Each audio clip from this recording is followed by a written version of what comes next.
কম ভাত খাচ্ছি, যা সব হাঁড়ি হাঁড়ি খাচ্ছে। অনেক মোটা হয়ে গেছে। এর দেখো না, উফ। হাই এভরিওয়ান, সবাই কেমন আছো? আশা করি ভালো আছে। এই দেখো, গত দুদিন আগে আমরা গেছিলাম আমার বান্ধবীর বাড়িতে, আর ওটা ওই দিনেরই ভিডিও, এডিট করা হয়নি, তাই ছাড়া হয়নি। এই দেখো, আর ওদের বাড়িতে বিকেলবেলা আমার ছেলেকে পড়তে দিয়ে গেছিলাম। ওদের বাড়িটা একটু সামনে, তারপরে আবার চলে এসেছিলাম। আবার ফোন করে বলছে যে চলে আসো, এখানে এক জায়গায় রান্না হবে।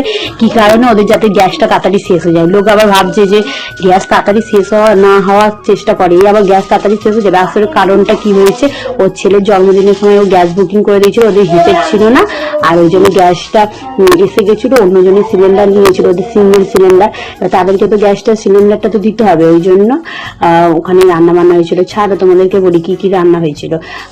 মাংস কষা, আর বিরিয়ানি চালের ভাত, পাঁপড় ভাজা, আর চাটনি করে বলছিল, করা হয়নি। এই দেখো, তারপরে যাওয়ার পথে আমি আইসক্রিম কিনে নিয়ে গেছিলাম। আইসক্রিম নিয়ে দেখছি ঝামেলা বেঁধে গেল, অনেক বাচ্চা।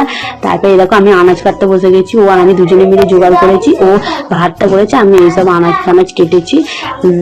এই দেখো, আমি রান্নাটা করছি। আমি একটু রান্না করতে খুব ভালোবাসি, এই জন্য রান্নাটা করেছি। তারপরে রান্না বান্না করে সবাই মিলে খাওয়া দাওয়া করা হচ্ছে বসে। এই দেখো, কম ভাত খাচ্ছি, যা সব হাঁড়ি হাঁড়ি খাচ্ছে।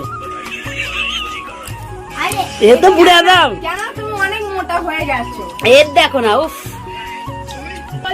ফাঁকা, এর পাতা হয়ে গেছে, সবাই ফাঁকা ফাঁকা। ওরটা দেখো এখনো বাকি, ও একটু নড়ে।